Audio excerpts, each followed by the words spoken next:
folks, this is Stacey, the Teen Services Library Assistant at the Goffstown Public Library, and you're watching Essential Life Skills for Teens.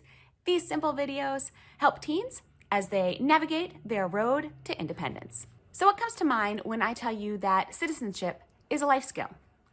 Well, you probably think about things like registering to vote, or following rules and laws, maybe even volunteering. And yes, all those things are part of citizenship. But what if I told you that being environmentally responsible is also a life skill in citizenship? Well, it is. See, we only have one world, and it is our collective responsibility to take care of it in the best way that we can. And quite frankly, as a teen, you should feel empowered in the decision-making process about environmental issues. And you should feel empowered to make small changes around your home, but also to join in big change through community activism where you live.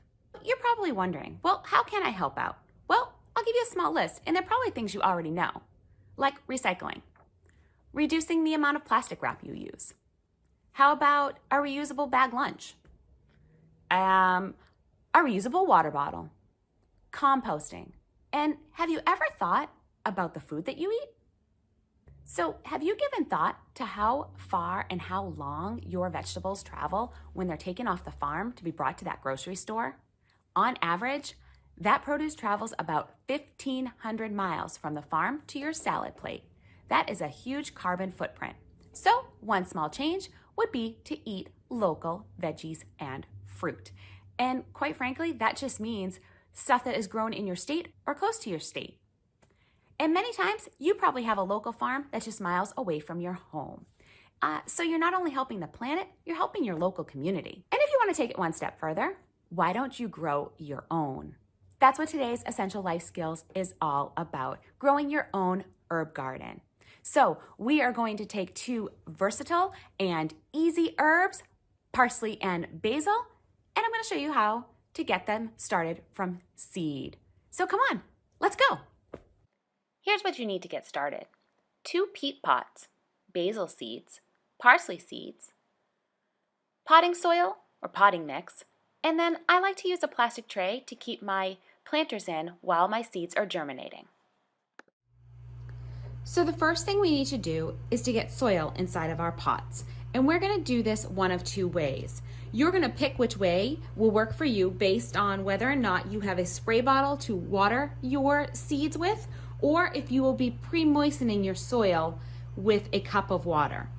So let's start with the water bottle method first. Taking one of your pots, we're going to add soil to it.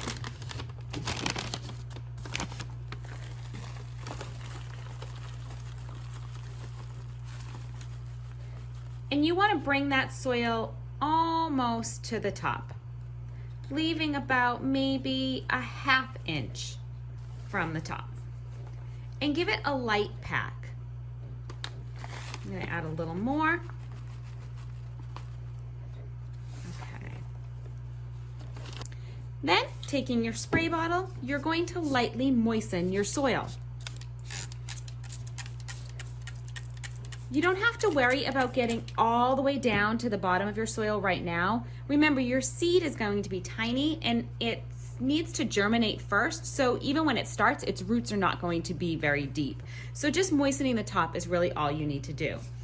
If you do not have a spray bottle, then the second method is we're going to dump almost all of our soil into our protective tray. And then we're going to add a little bit of water. And using your hands, you're going to dampen the soil. You do not want to make mud. You just want it lightly damp. Perfect. Then you're going to take that soil and you're going to start adding it to your pots.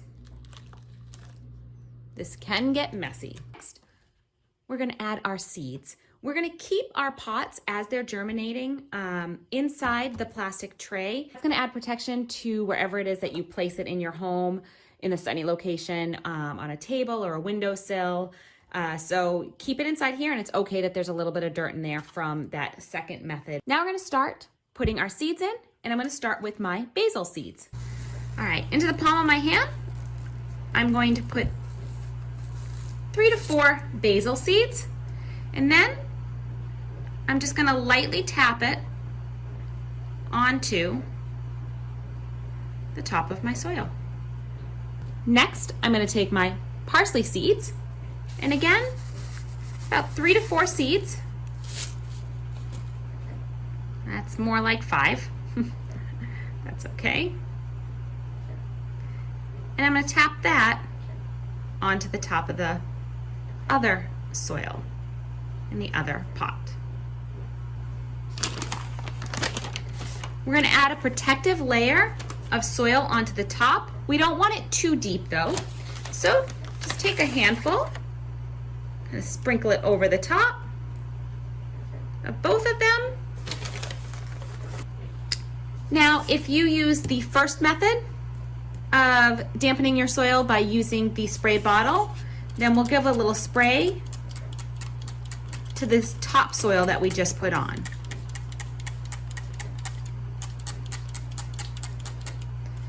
If you use the second method, your soil should be damp enough. If it's not, then I recommend the sprinkling method, which is putting my hand into the cup of water and sprinkling over the top. The reason you don't want to pour is that, one, it can cause the soil to become displaced, and then it's very possible that your small seed might actually move further down the soil and have a little bit of a harder time germinating. This is a good time to add a little marker so you'll remember which pot is the basil and which pot is the parsley. Then we're going to take some plastic wrap and we're going to cover loosely our pots to have a little greenhouse effect. When you put your pot in a sunny location, some condensation should start happening from the dampened soil, and naturally water your seeds. Don't forget though, your seeds and your soil do need fresh air. So every now and then, come on by, take the top off a little bit, allow some air to come through, and then cover it back up. If your soil looks like it's drying out, then by all means, go ahead and spray with the spray bottle or use the sprinkling of water from your hands to moisten the soil. Eventually, your beautiful herb plants will end up looking like this, but it will probably take about 60 days to 90 days to get to maturity and to full harvest like these plants here. And at that time, when you're ready, you can keep them in a decorative pot on your windowsill and have them as container herbs inside your house, or you can go ahead and transplant them outside. If you have them in peat pots, then those are biodegradable, so you actually don't even need to take your plant out. The plant's roots will go right through the peat pot and into the other soil around it. And same with if you're putting it into another container. You could actually put the whole peat pot right into the new container and just add additional soil. Peat pots are biodegradable. These pots right here are plastic. Those are not. I hope this video inspired you to get a little dirt under your fingernails, to find the satisfaction and joy of growing something on your own while also helping the planet. And guess what? Growing your own herbs and vegetables and other flowers not only help the planet, they help the wildlife too. That's right. Lots of different seed varieties attract pollinators, and that's a good thing. So why don't you start researching seeds and gardening? You know your local library probably has just the thing to get you started. And while you're at it, why don't you grab a friend? You could work on a community garden together. That's it for today, folks. I hope you enjoyed this video. And if you did, make sure you like it below. And then don't forget to share it with your friends. And subscribe to Goffstown Public Library's YouTube channel so you never miss another great video. Bye!